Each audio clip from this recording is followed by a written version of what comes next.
Toutes les 17 secondes, la Terre reçoit autant d'énergie du Soleil que ce que le monde entier consomme en une journée. Les cellules photovoltaïques sont depuis longtemps connues. Dans des semi-conducteurs comme des cristaux de silicium, la lumière du Soleil crée un courant électrique qui peut être directement injecté dans le réseau électrique. Mais en Europe, les panneaux solaires ne représentent qu'une toute petite partie des ressources d'énergie renouvelable.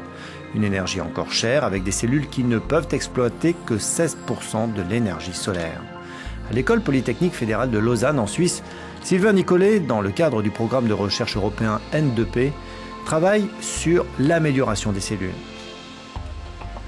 Il cherche pour cela à changer la structure de la surface des vitres qui recouvrent ces cellules. Et il dépose des nanocristaux sur les surfaces. Objectif, réfracter de 15 à 30 degrés la lumière.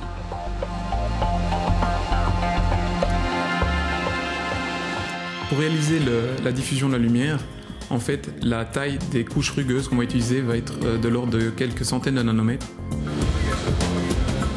Cet effet d'éparpillement des cristaux est étudié sur une grande table lumineuse. Alors que les rayons de la lumière sont dispersés par le verre, leur cheminement dans le silicium est plus long et génère donc plus de courant électrique.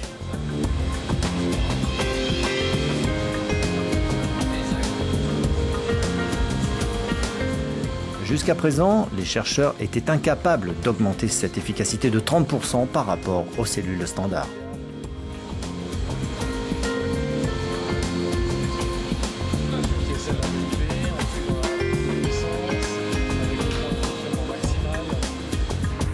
Le projet N2P est coordonné par l'Institut Fraunhofer à Dresde. Là, les chercheurs essayent d'optimiser l'acquisition d'énergie en travaillant sur le substrat qui se trouve à l'arrière des cellules.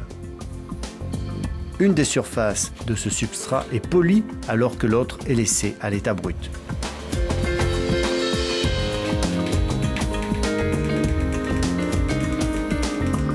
Un gaz brûle entre deux électrodes. On y ajoute un gaz réactif. Les deux éléments déclenchent une réaction chimique sur le substrat en silicium. La nanosurface du substrat a été enlevée, passage obligé pour obtenir un lissage homogène. Le lissage n'est qu'un aspect, on a aussi la génération de nanostructures bien définies qui accroissent la dispersion de la lumière sur le substrat. Ainsi, on peut capter plus de lumière et améliorer la puissance énergétique des cellules solaires.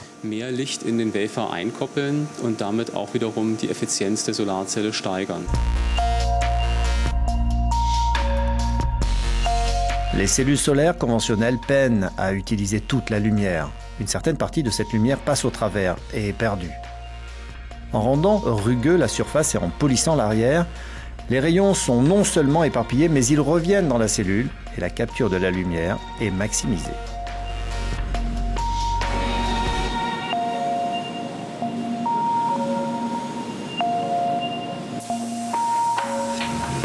Plus que jamais, l'avenir des énergies renouvelables passe par l'amélioration des systèmes alternatifs.